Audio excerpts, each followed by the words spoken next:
ماه نور و رحمت و غفران کجا هستی؟ بیا ماه شوق و لذت ایمان کجا هستی؟ بیا ماه پرفیض و نیایش ها هر آسانیم بیا ما همه بر سفرت مهمان کجا هستی؟ ای شبستان قلوب مسلمین آخر بیا ای گذرگاه مسلمانان کجا هستی؟ بیا ما هوای تازه میخواهیم و دلتنگ توییم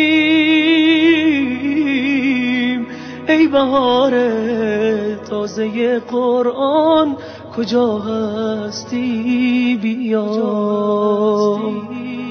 از گناه و معصیت ها خسته و درمانده ایم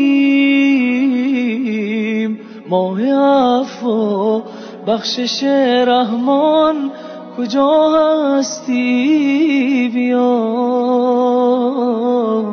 ما همه مشتاق هر لحظه ز شبهای توییم ای فضیلت های بی پایان کجا هستی؟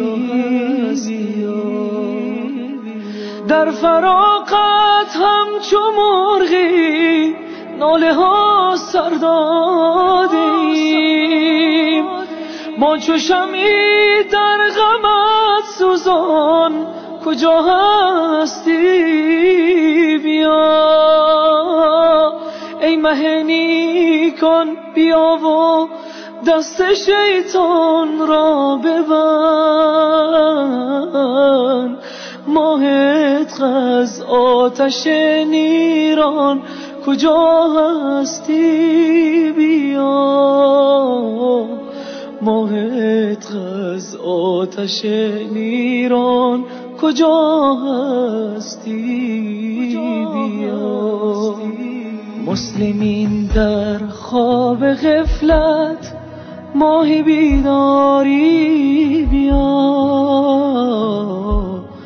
ای مه بیداری وجدان کجا هستی؟